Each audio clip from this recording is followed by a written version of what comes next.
station, Houston, are you ready for the event? We are ready for the event. CBS Radio Network, this is Mission Control Houston. Please call the station for a voice check. How do you hear me? Have you loud and clear now? Well, Scott and Mikhail, good morning. It's Peter King with Bill Harwood, CBS Network Radio, and glad to be speaking with you this morning. You know, this is the second stay for each of you on board the International Space Station. Scott, in some of your pre-flight interviews, you spoke about hitting the wall after about 4 months the last time. You're more than 2 months in here, and for both of you, are you even close to hitting the wall right now? Well, good afternoon, Peter and Bill. Great to talk to you guys. I don't know if it was so much of a wall as it was just kind of getting a sense that you've accomplished everything. You got a little bit of a fatigue level, and you're looking forward to coming home. And that was, the last time I was up here. This time I have a little bit different perspective. I feel like I've moved to the space station. I'm going to be here for a long time. I'm not sure when I'm coming home, although, I do know it'll be sometime in March. And but I'm not thinking about that. I'm thinking about pacing myself, and having a good balance between rest and work. And Mikhail, same question. Have you settled in, and are you feeling the similar things that Scott is?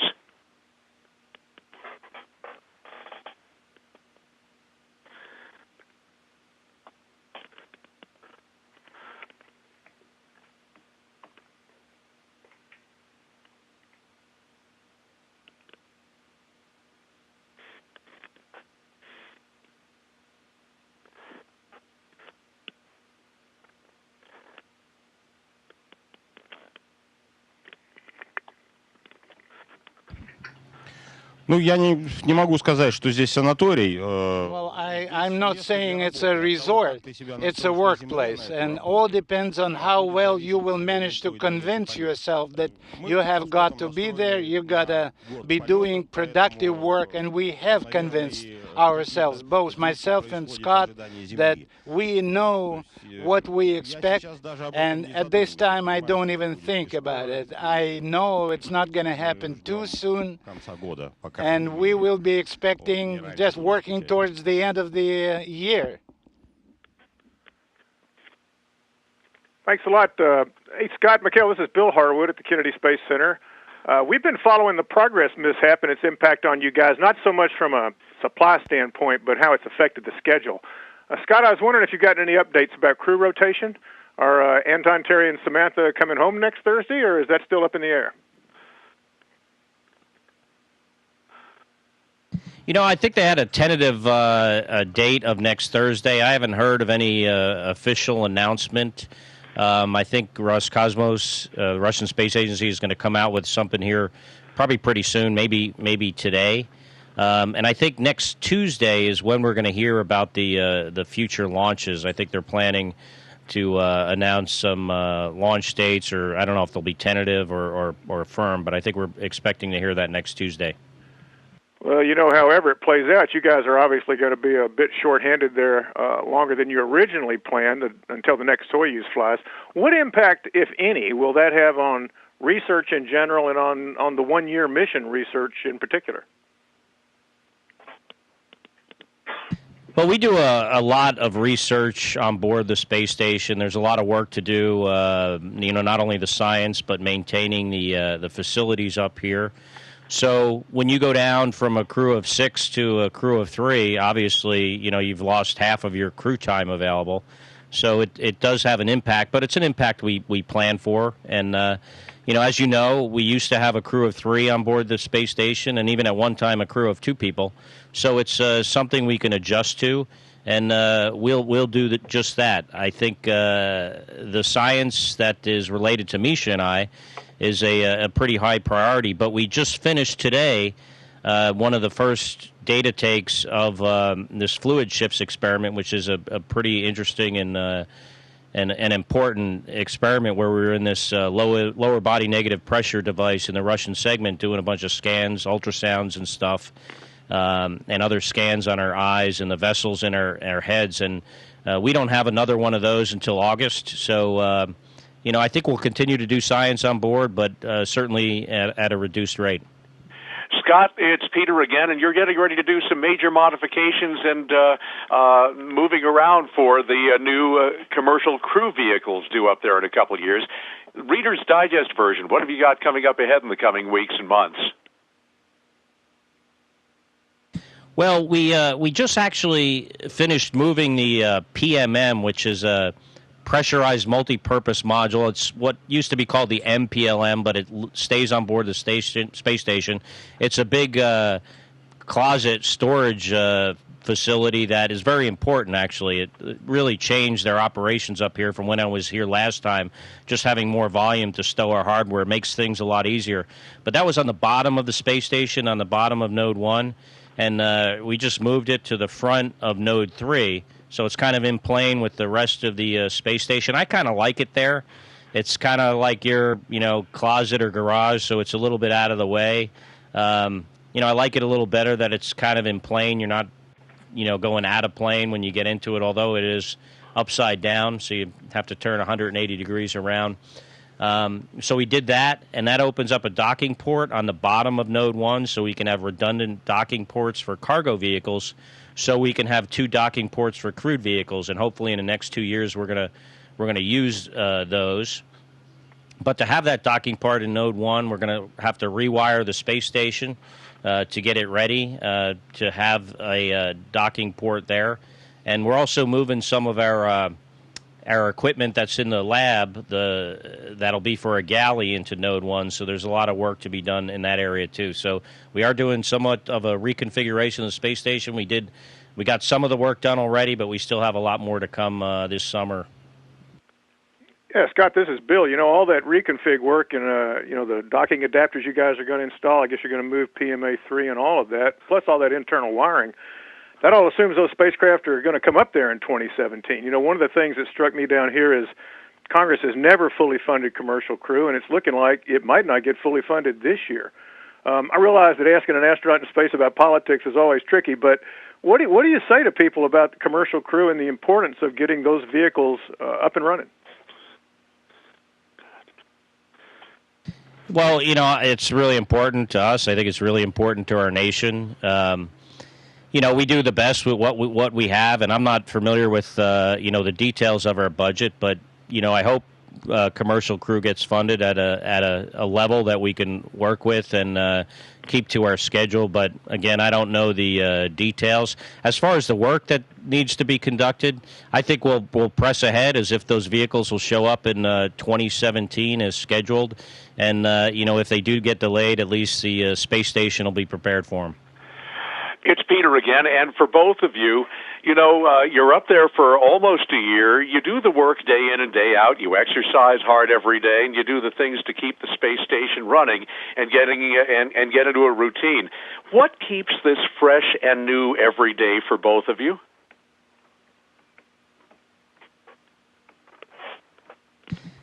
I think anyone who's in the same building or the same place for a really long period of time, some parts of it become routine, but this is a really big space station. We do a lot of various kinds of work here, different kinds of science experiments. We have over 400 different experiments going on at any one time in different areas, from basic kind of physics or basic science research to medical technology that'll has and hopefully will benefit more people on Earth. We've done a bunch of experiments with the rodents recently that is in kind of that discipline. So the work, although you're in the same place, the work doesn't really get routine.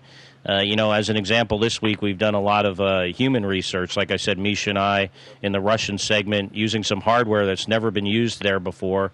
In this lower body negative pressure device, and it's really a fascinating experiment.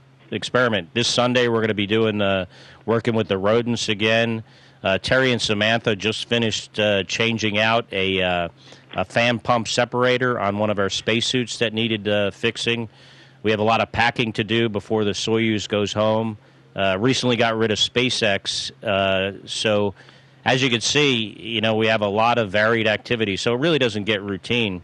And that's one of the great things about being here and working in this program. Scott, I wish we had more time, but we're told to wrap it up. Thank you both so much, and safe mission. We look forward to speaking with you again. Yeah, our pleasure talking to you, Peter and Bill. Station, this is Houston ACR. That concludes the CBS Radio Network portion of the event. Please stand by for a voice check from ABC News Digital. A couple of disturbances rolling right through the area and even off to the southeast. But first things first, let's begin off. Rolling right through, making an impact across northeastern or northwestern areas of Missouri, even along that I-80. Hey there, this is ABC News Digital in New York. Can you hear me? Just south of Lincoln. Have you loud and clear. Hail as well. Flooding a concern in Hall County in Nebraska. Some areas are closed due to the flood. Okay, great. Stand by. That caused for a couple of accidents, unfortunately. Now, this theme will continue as we continue throughout the day, impacting Iowa all the way back into the Four Corners. From New York.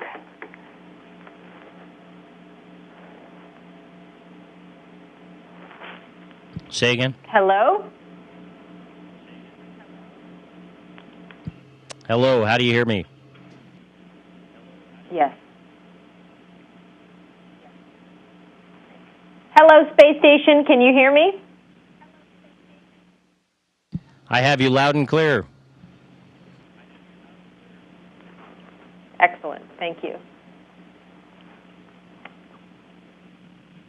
A case of bad blood breaks Friday on ABC's 2020. What would you do if you saw this? You're a foster kid. Stop it. Well, what our is caught. The child take care of him. Will make you stand up and cheer. What would you do Friday at 9 on ABC?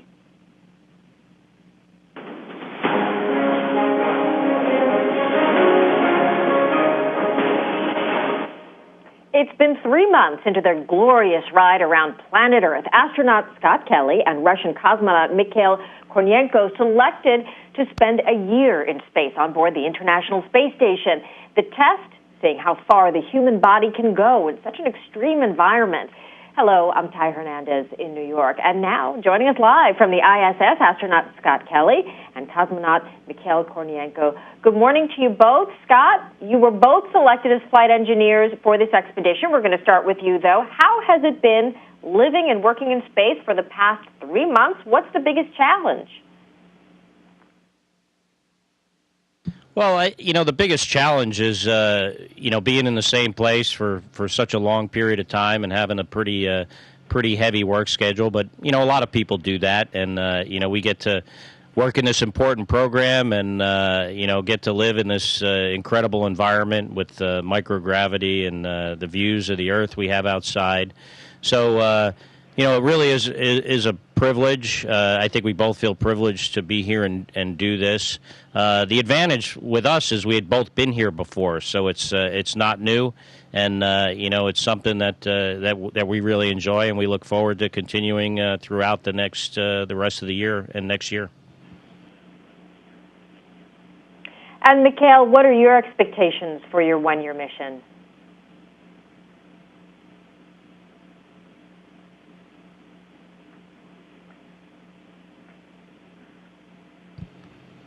First off, I expect that we will come up with actual help which would go towards future generation, new astronauts and cosmonauts who will fly to Mars and to the Moon, and that's what we're trying to accomplish here.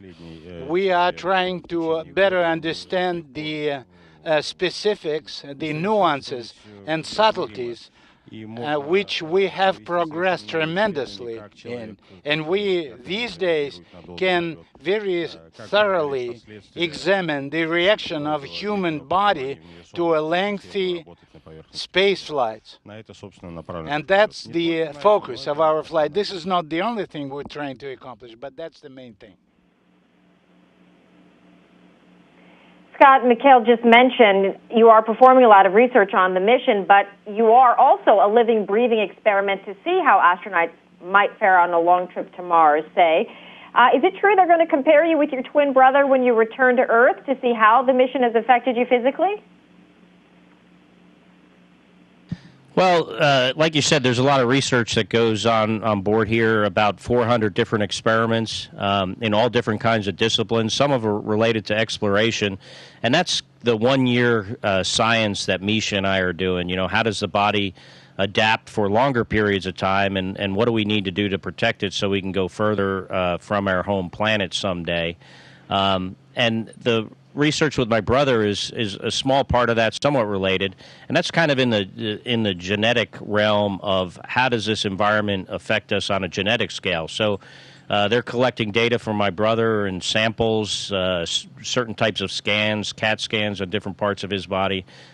They'll do the same on me after the flight, and we do get samples up here as well. So, you know, that twin study is one small part of a much larger science program we have here on the International Space Station. Mikhail, there are so many children who will be tomorrow's astronauts who become fascinated by what you do, by the small details. So what can you tell us about daily life in a microgravity environment? What is that like?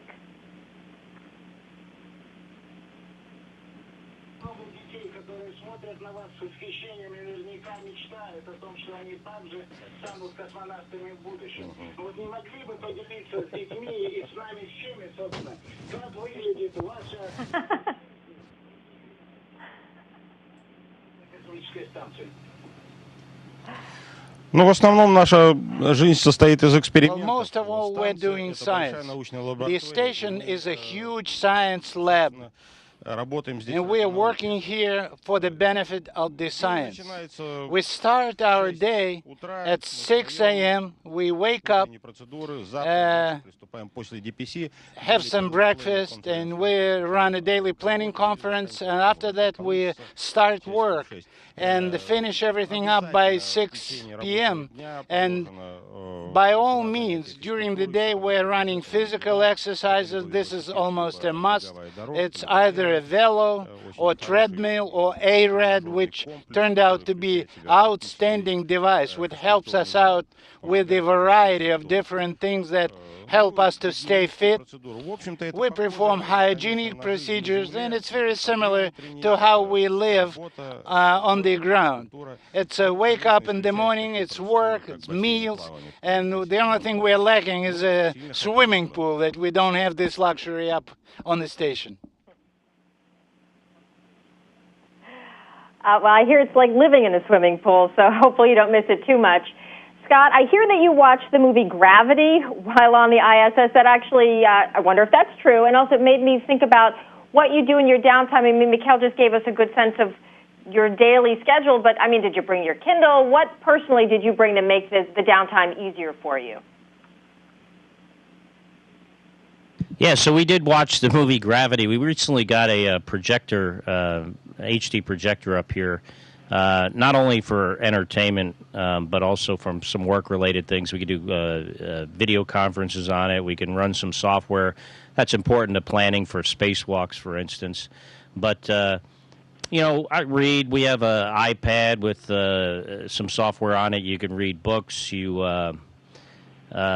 We have videos and movies we can watch on our laptops and on the iPad, so TV shows. We exercise. We have a phone. We can call people, call friends and family, email. We actually have internet connection, which is slow. It's kind of like dial-up, but it does allow us to do some things. And, of course, you know, you look out the window a lot. The Earth is a very beautiful place, and it's, you know, we spend time looking out the window and taking pictures. Well, I want to thank you both so much. Truly cool to speak to you guys while you're in the International Space Station. Scott Kelly, Mikhail Kornienko on board the ISS. Thank you so much for joining us. Our pleasure. Station, this is Houston ACR. That concludes the event. Thank you.